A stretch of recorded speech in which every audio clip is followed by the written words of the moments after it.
민수기 19장. 여호와께서 모세와 아론에게 말씀하셨습니다. 이것은 여호와께서 명령하신 규례이다. 이스라엘 백성에게 붉은 암송아지를 끌고 오게 하여라. 그 암송아지는 흠이 없고 아직 일을 해보지 않은 것이어야 한다. 그 암송아지를 제사장 엘르아살에게 주어라. 그러면 엘르아살은 그것을 진 밖으로 끌고 가서 잡아라. 제사장 엘르아살은 그 피를 손가락에 적셔서 회막 앞을 향해 7번 뿌려라. 그리고 나서 제사장이 보는 앞에서 그 암송아지를 불에 태워라. 가죽과 고기와 피와 내장을 다 불에 태워라. 제사장은 백향목과 오슬초와 붉은색 줄을 가져와서 암송아지를 태우고 있는 불에 던져라. 제사장은 물에 몸을 씻고 옷을 빨아라. 그런 다음에야 그는 진으로 돌아올 수 있다. 그러나 제사장은 저녁 때까지 부정할 것이다. 암송아지를 불에 태운 사람도 물에 몸을 씻고 옷을 빨아라. 그는 저녁 때까지 부정할 것이다.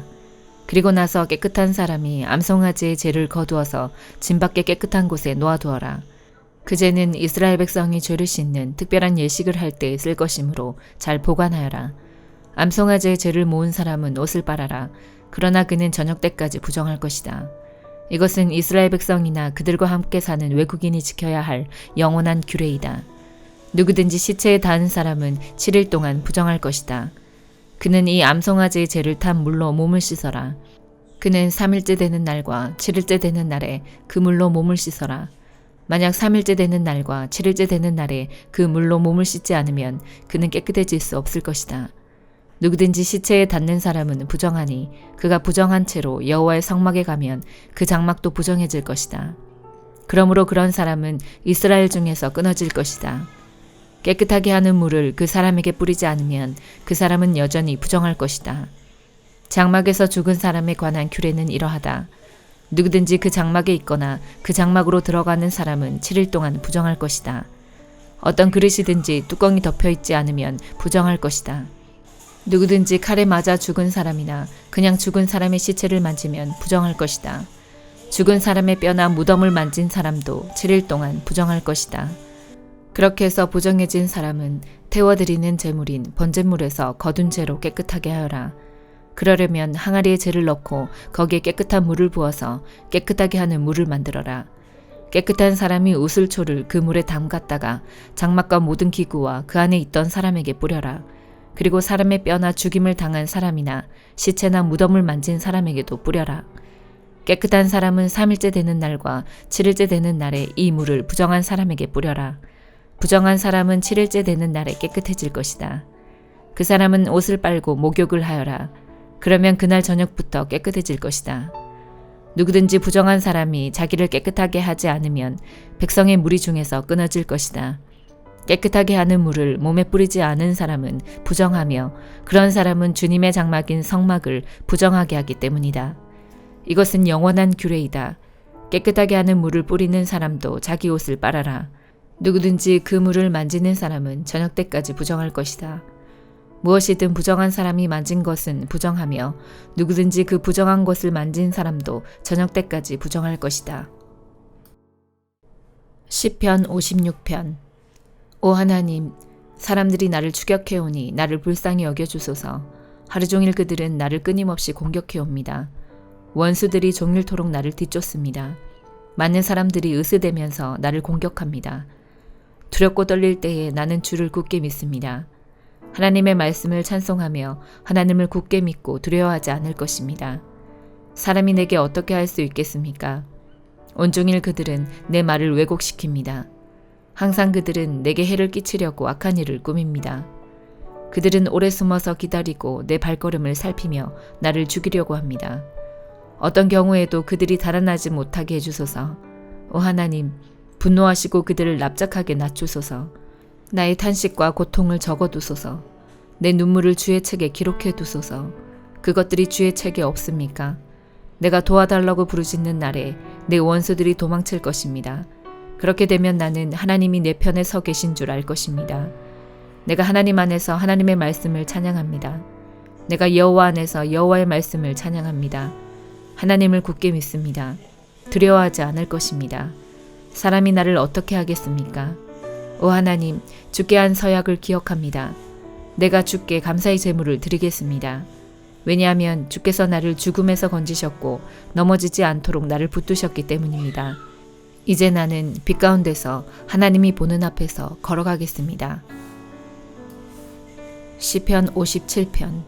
오 하나님, 나를 불쌍히 여겨주소서. 나를 불쌍히 여겨주소서. 내가 주께 피하러 왔습니다. 나는 어려움이 다 지나갈 때까지 주의 날개 그늘 아래서 피하겠습니다.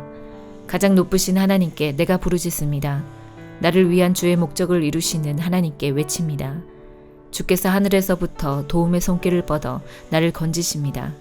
주는 나를 뒤쫓는 자들을 벌하십니다. 셀라. 하나님이 그 사랑과 신실하심을 내게 내려주십니다. 내가 사자들 가운데 서 있습니다. 내가 무시무시한 들짐승들 가운데 누워 있습니다. 창과 화살이 그들의 이빨입니다. 날카로운 칼이 그들의 혀입니다. 오 하나님, 하늘 위에 높임을 받으소서. 주의 영광이 온 땅에 두루 나타납니다. 원수들이 나를 잡으려고 덫을 놓습니다. 그래서 내가 근심 중에 엎드렸습니다. 그들은 내가 가는 길에 구덩이를 파놓았지만 그들 스스로 구덩이에 빠졌습니다. 셀라. 오 하나님, 내 마음은 변함이 없습니다. 내가 주를 노래하고 찬양할 것입니다. 내 영혼아 일어나라. 비파야 수금아 잠에서 깨어라. 내가 새벽을 깨우겠다. 주여, 내가 모든 나라들 가운데서 주를 찬양하겠습니다. 내가 민족들 가운데서 주를 찬송하겠습니다. 주의 사랑은 너무나 크셔서 하늘까지 닿고 주의 신실하심은 창공에 이릅니다. 하나님이여, 하늘 위에 높임을 받으소서. 주의 영광이 온 땅에 두루 나타납니다. 이사야 8장. 여호와께서 내게 말씀하셨다. 너는 큰 두루마리를 가져와서 보통 사용하는 글씨체로 마헬 살랄 하스바스라고 써라. 내가 믿을 만한 증인인 제사장 우리야와 여베레기야의 아들 스가랴를 세워 증언하게 하겠다. 내가 아내를 가까이 했더니 그녀가 임신하여 아들을 낳았다. 그때 여호와께서 내게 말씀하셨다. 그 아이의 이름을 마헬 살랄 하스바스라고 하여라. 그 아이가 커서 아빠 엄마라고 부를 줄 알기 전에 아시리아 왕이 다마스커스와 사마리아의 모든 재물을 빼앗아갈 것이다. 여호와께서 다시 내게 말씀하셨다. 이 백성이 천천히 흐르는 실로와 연못물을 버리고 르신과 르말리아의 아들인 베가를 좋아하는구나. 그러므로 보아라. 내가 힘있고 거대한 유프라데스 강물 곧 아시리아 왕과 그 군대를 보내 그들을 덮치도록 하겠다. 아시리아 사람들이 물처럼 강둑 위로 솟아올라 그 땅에 흘러넘칠 것이다. 그 물이 유다로 흘러들어와 휘감아 돌면서 유다의 목까지 차오를 것이다. 이 군대가 새처럼 그 날개를 펴서 너희 온 나라를 뒤덮을 것이다. 임마누엘, 하나님께서 우리와 함께 하신다. 너희 모든 민족들아 힘을 합쳐 보아라. 그러나 너희는 망하고 말 것이다. 너희 멀리 떨어진 나라들아 잘 듣고 싸울 준비를 하여라. 너희는 망할 것이다. 싸울 준비를 한다 해도 너희는 망할 것이다. 너희는 전략을 세워 보아라. 그러나 실패할 것이다. 계획을 말해 보아라. 그러나 이루어지지 않을 것이다. 왜냐하면 하나님께서 우리와 함께 계시기 때문이다. 여호와께서 내 손을 굳게 잡으시고 이렇게 말씀하셨다. 너희는 이 백성의 길을 따라가지 마라. 너희는 이 백성이 말하는 반역에 끼어들지 마라. 그들이 두려워하는 것을 두려워하지 말고 무서워하지도 마라. 너희는 오직 만군의 여호와 주님만을 거룩하다고 하여라. 주님만이 너희가 두려워하며 떨어야 할 뿐이시다. 여호와께서는 너희의 피난처가 되시지만 이스라엘과 유다에게는 거치는 돌과 걸려 넘어질 바위가 되시며 예루살렘 백성에게는 함정과 올가미가 되신다. 많은 사람이 이 바위에 걸려 넘어져 다시는 일어나지 못할 것이며 덫에 걸린 채로 사로잡힐 것이다. 나는 이 모든 것을 적어서 여호와께서 하실 일의 증거로 삼을 것이다. 나는 이 증거의 말씀을 다음 세대에 전해줄 내 제자들에게 맡길 것이다. 여호와께서 야곱 집안을 부끄럽게 여기시지만 나는 주를 의지하며 기다릴 것이다. 보아라, 내가 여기에 있고 여호와께서 내게 주신 아이들도 여기에 있다. 우리는 이스라엘 백성을 위한 표적이며 증거이다. 만군의 여호와께서 우리를 보내셨다. 사람들이 너희에게 말하기를 소곤대고 중얼거리며 죽은 사람을 불러내 점을 치는 무당과 점쟁이들에게 물어보라고 한다. 그러나 마땅히 자기 하나님께 물어보아야 하지 않겠느냐.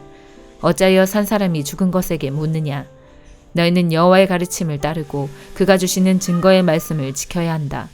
만일 그들이 이 말씀대로 따르지 않는다면 동트는 것도 보지 못할 것이다. 그런 사람은 괴로움과 굶주림 속에서 이 땅을 헤맬 것이다. 그들은 굶주림을 이기지 못해 화를 내고 위를 쳐다보며 자기들의 왕과 하나님을 저주할 것이다.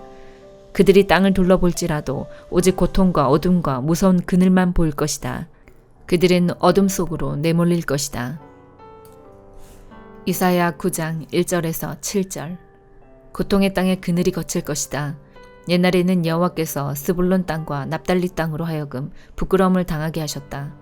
하지만 앞으로는 지중해로 나가는 길과 요단강 건너편, 그리고 북쪽으로는 이스라엘 백성이 아닌 외국인이 살고 있는 갈릴리까지 이 모든 지역을 영광스럽게 하실 것이다. 어둠 속에 살던 백성이 큰 빛을 보고 짙은 그늘의 땅에 살던 백성에게 환한 빛이 비칠 것이다.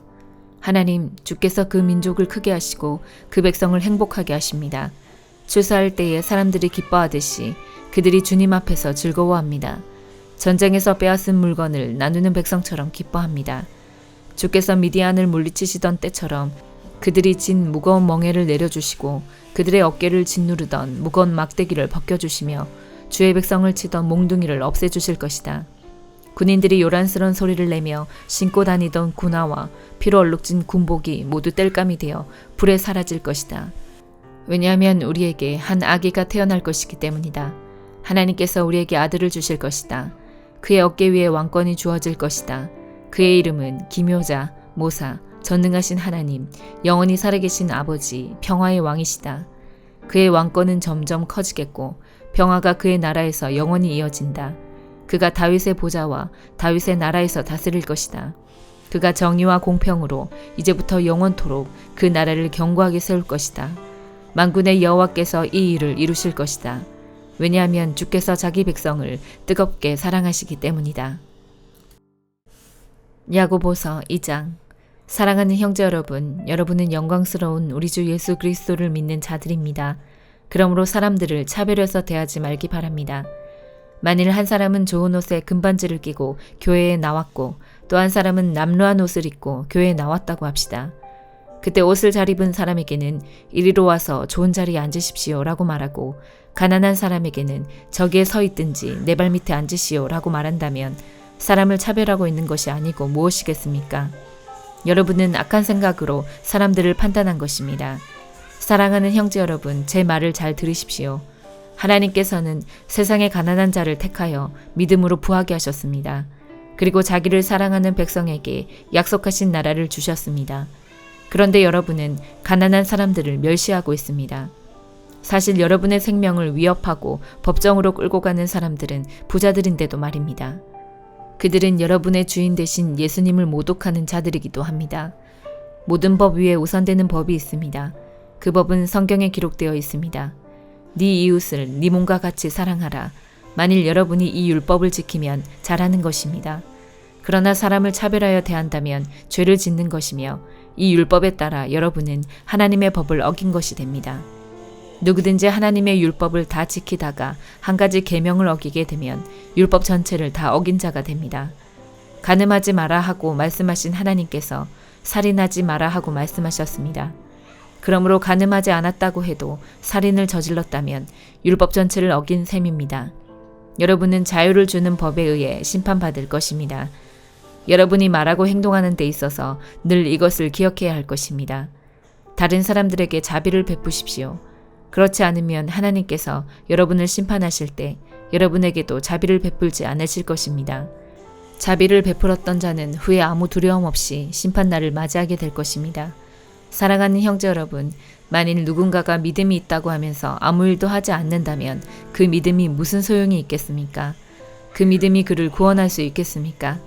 그리스도 안에서 한 형제 자매 된 사람이 옷이나 먹을 것이 필요할 때 하나님께서 은혜를 베푸시기를 몸을 따뜻하게 하고 먹을 것을 좀 많이 드십시오 라고 말하고 그 사람에게 필요한 것을 주지 않는다면 그런 말은 아무 도움이 되지 않을 것입니다. 믿음도 마찬가지입니다. 행동이 따르지 않는 믿음은 죽은 믿음입니다. 이렇게 말하는 사람도 있을 것입니다. 당신은 믿음이 있고 나에게는 행동이 있습니다. 행동이 따르지 않는 당신의 믿음을 보여주십시오. 나는 행동으로 나의 믿음을 보여주겠습니다.